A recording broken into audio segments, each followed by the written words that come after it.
Halo semuanya, aku Clara Angel Shanturi, peserta magang berdampak di BPJS Ketenagakerjaan Kota Medan. Di video ini, aku akan menjelaskan secara lebih mendalam tentang salah satu program penting BPJS Ketenagakerjaan, yaitu Jaminan Kecelakaan Kerja atau JKK. Bukan cuma definisi, tapi juga manfaat, iuran, cara klaim, sampai mitos dan fakta yang sering salah dipahami. Jaminan Kecelakaan Kerja atau JKK adalah program perlindungan bagi pekerja terhadap risiko kecelakaan yang terjadi dalam hubungan kerja.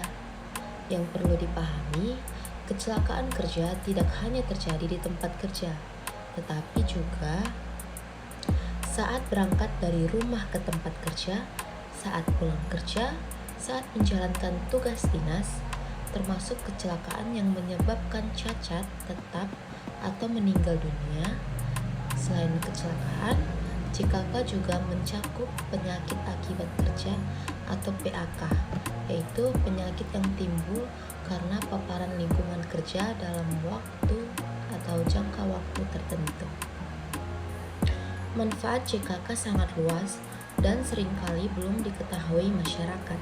Beberapa manfaat utama JKK antara lain perawatan medis tanpa batas biaya sesuai indikasi medis, santunan sementara tidak mampu bekerja, santunan cacat sebagian atau total tetap, santunan kematian akibat kecelakaan kerja, biaya rehabilitasi medis, beasiswa pendidikan bagi anak peserta yang meninggal atau cacat total tetap, artinya pekerja dan keluarganya tidak menanggung sendiri risiko finansial akibat kecelakaan kerja.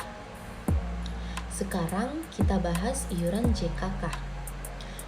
Pertama, untuk pekerja penerima upah atau PU, iuran JKK dibayar sepenuhnya oleh pemberi kerja, bukan dipotong dari gaji pekerja.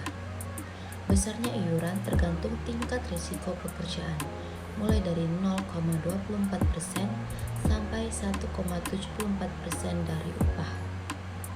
Kedua, untuk bukan penerima upah atau BPU, iuran JKK dibayar mandiri oleh peserta dan relatif terjangkau, disesuaikan dengan penghasilan yang didaftarkan.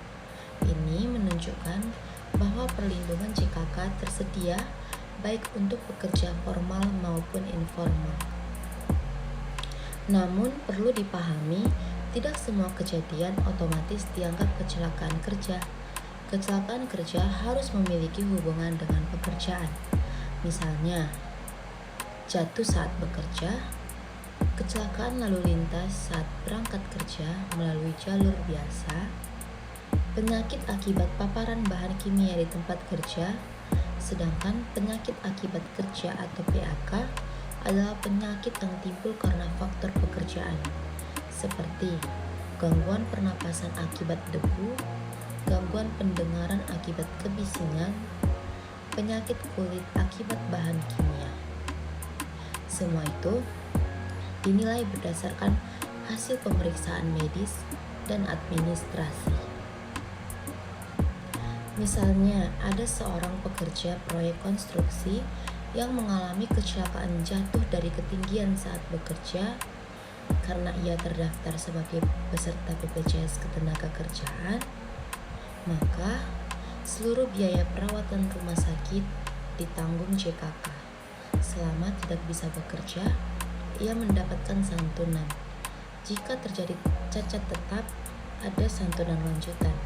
Dan jika meninggal dunia, keluarga mendapatkan santunan serta beasiswa anak. Tanpa JKK, semua biaya ini harus ditanggung pribadi atau keluarga. Untuk klaim JKK, prosedurnya melibatkan laporan kecelakaan kerja dari perusahaan atau peserta, dokumen pendukung seperti identitas dan kronologi kejadian, pemeriksaan dan verifikasi medis. Peserta atau ahli waris tidak perlu membayar biaya perawatan terlebih dahulu, karena ditangani melalui sistem BPJS Ketenagakerjaan. Masih banyak mitos tentang JKK.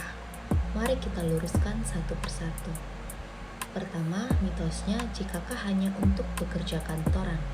Faktanya, JKK berlaku untuk semua jenis pekerjaan. Kedua, mitosnya JKK hanya menanggung biaya kecil. Padahal faktanya JKK menanggung perawatan tanpa batas biaya. Ketiga, mitosnya iurannya mahal.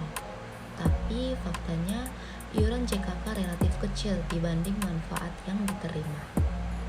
Jadi, jaminan kecelakaan kerja bukan sekedar formalitas, tapi perlindungan nyata bagi pekerja dan keluarganya.